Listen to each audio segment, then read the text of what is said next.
အဝလွန်နေလို့ဂရင်ဘော်ကမထနိုင်တဲ့လူကိုယ်လေးချိန်ရမ်းများလို့ကိုရှိတောင်းတဲ့ကိုရှောက်နိုင်တဲ့သူမျိုးကိုပြိတ္တတို့မြင်ဘူးကြပါသလာ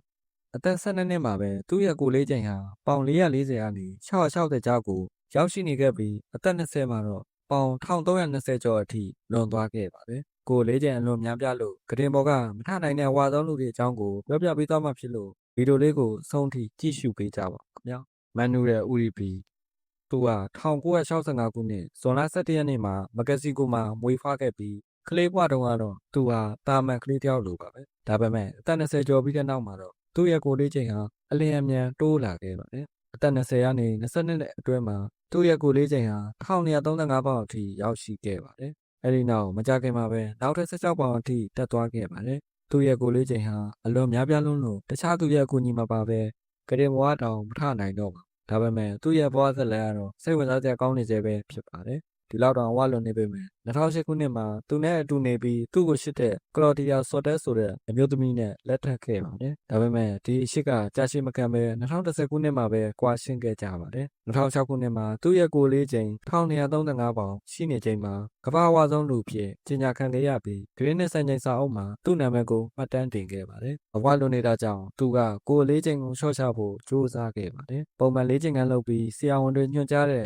တင်းကျပ်တဲ့အစားအသောက်တွေကိုလိုက်နာခဲ့ပါတယ်အချိန်ကြာလာတာနဲ့အမျှသူ့ခန္ဓာကိုယ်ကနေပေါင်390လောက်လျှော့ချနိုင်ခဲ့ပါတယ်မန်နူရဲ့ဦးရီပီဟာမက္ကဆီကို TV အမှုပညာရှင်တဦးလည်းဖြစ်ပြီးတခြင်းအရှို့မှာလည်းပါဝင်ခဲ့သလို TV ရှိုးများစွာလည်းလုပ်ခဲ့ပါတယ်ခင်ဗျာ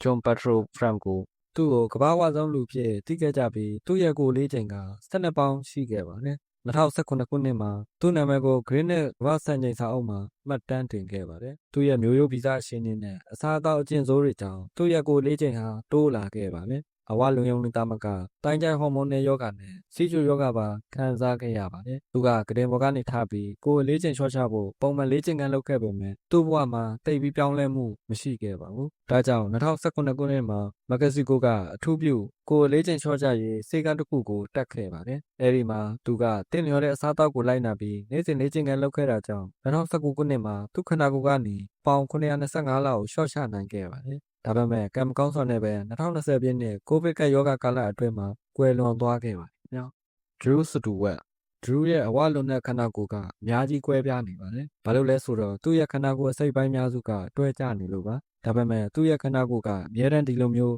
မဟုတ်ခဲ့ပါဘူး။အထက်တန်းကျောင်းတက်စဉ်တုန်းကသူကအားကစားသမားတစ်ဦးဖြစ်ပြီးသူ့ရဲ့ဘောလုံးအသင်းကိုတောင်ဖွဲ့စည်းခဲ့ပူပါတယ်။ဒါပေမဲ့သူ့မိခင်ရုတ်တရက်ဖျားနာပြီးအတလန်တာကသူ့အိမ်ကိုပြန်လာတဲ့အခါမှာသူ့ရဲ့ဘဝကအဓိကအရှိုးကွေးတစ်ခုဖြစ်လာခဲ့ပါတယ်။မပြန်ခင်တုန်းကသူ့ရဲ့ T-shirt size က 6A ရှိခဲ့ပေမဲ့မကြာခင်မှာပဲ8ဆကိုတိုးလာခဲ့ပြီးတနေ့အတွင်းမှာ10ဆဖြစ်သွားခဲ့ပါတယ်။အဲ့ဒါကသူ့ရဲ့ခန္ဓာကိုယ်အစီတွေကအလွန်လင်းများစွာတိုးနေတဲ့ဆိုတာကိုဆိုလိုပါတယ်။နောက်ဆုံးမှာတော့သူ့ရဲ့ T-shirt size က18ဆအထိတက်လာခဲ့ပြီးသူ့ရဲ့ကိုယ်အလေးချိန်က699ပေါင်အထိရောက်ရှိခဲ့ပါတယ်။ဒီလိုလေးလံတဲ့ခန္ဓာကိုယ်ကြီးနဲ့တောင်သူကသူ့မိခင်အတွက်စီးဝယ်တာစားသက်ချက်ပြုတ်တာတွေကိုလုပ်ပေးဖို့အပြင်ထွက်နေသေးပဲဖြစ်ပါတယ်။မြောက်Charity Pirate Charity Pirateကိုကမ္ဘာဝါဆုံးမျိုးသမီးအဖြစ်သိခဲ့ကြပြီးအသက်39နှစ်မှာသူ့ရဲ့ကိုယ်အလေးချိန်က998ပေါင်ရှိခဲ့ပါတယ်။ဒီလိုအလွန်မြင့်များပြားတဲ့ကိုယ်အလေးချိန်ကြောင့်သူဟာကောင်းကောင်းလက်မချောင်းနိုင်သလိုခုန်တရားမှလည်းကြာကြာမထိုင်နိုင်ပါဘူး။ဒါအပြင်သူမတ်တရဖို့အတွက်တောင်တခြားသူရဲ့အကူအညီကိုလိုအပ်ခဲ့ပါတယ်။သူမှာရင်မောင်းနိုင်သိရှိခဲ့ပေမဲ့သူရဲ့ဝါလွန်တဲ့ရှင်နေကြောင့်ကားကိုမမောင်းနိုင်ခဲ့ပါဘူး။ကားထဲမှာတောင်ကောင်းကောင်းမဆန့်ခဲ့တဲ့အတွက်ကားမောင်းဖို့ဆိုတ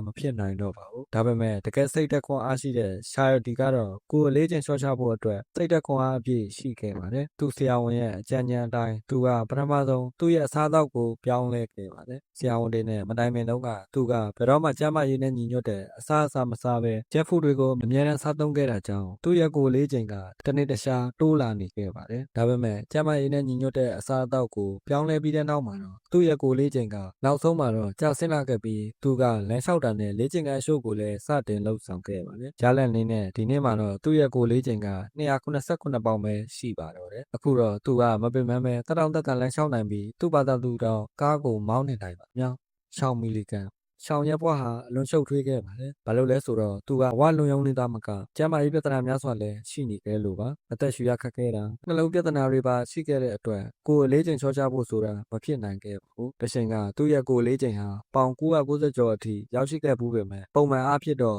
ပေါင်916ဝန်းကျင်မှာပဲရှိနေခဲ့ပါတယ်ရှောင်းကိုဘယ်သူမှမသိကြပေမဲ့ My 600 Left Flight ဆိုတဲ့ show မှာပါဝင်ခဲ့ပြီးတဲ့နောက်မှာတော့ကမ္ဘာတဝန်းကလူတွေကသူ့ကိုပို့ပြီးတိလာခဲ့ကြပါတယ်2016ခုနှစ်မှာဒီ show ရဲ့တစ်စိတ်တစ်ပိုင်းမှာပါဝင်ပြီးနာမည်ကြီးလာတဲ့အချိန်မှာသူ့ရဲ့ကိုယ်လေးချိန်က899ပေါင်ပဲရှိခဲ့ပါတယ်ဒါပေမဲ့ show အတွင်းမှာသူ့ရဲ့ကိုယ်လေးချိန်အများဆုံးကတော့916ပေါင်အထိရောက်ရှိခဲ့ပါတယ်ဆောင်ရွက်ပွားတစ်လျှောက်လုံးသူ့ရဲ့ကိုယ်လေးချိန်ဟာတက်ကြရှိနေခဲ့ပြီးသူကလူကြီးဖြစ်မှအဝလွန်တာမျိုးမဟုတ်ပါဘူးကျောင်းတက်စဉ်ကလေးကသူ့ရဲ့ကိုယ်လေးချိန်ဟာ154ပေါင်ကျော်ရှိနေခဲ့ပါတယ်My 600 Left Flight ရဲ့တစ်စိတ်တစ်ပိုင်းအပြီးမှာသူကဒီလိုရှင်နေမျိုးကိုကုသပေးတဲ့အထူးကုဆရာဝန်ဒေါက်တာယူနန်နိုဇာရီတန်နဲ့တွေ့ဆုံခဲ့ပါတယ်သူဆေးရုံကိုရောက်ရှိပြီးတဲ့နောက်မှာတော့ရှောင်းရက်ကညမဟာပြောင်းလဲသွားသလိုပါပဲအဲ့ဒီမှာဆရာဝန်တွေကသူ့ကိုတင့်လျော်တဲ့ကုသမှုပေးခဲ့ပြီးသူဟာပေါင်399လောက်ကြာသွားခဲ့ပါတယ်ဒါပေမဲ့သူ့ရဲ့ကိုယ်လေးချိန်ကြာဆင်းနေချိန်မှာသူ့ရဲ့ခန္ဓာကိုယ်အတွင်းကျန်းမာရေးပြဿနာတွေကတော့ပိုတိုးလာခဲ့ပါတယ်အသက်ရှူရတာပိုဆိုးလာခဲ့ပြီး2019ခုနှစ်မှာအသက်29နှစ်မှာပဲနှလုံးရောဂါနဲ့ရှောင်းမီလီဂန်ကွယ်လွန်သွားခဲ့ပါတယ်ခင်ဗျာ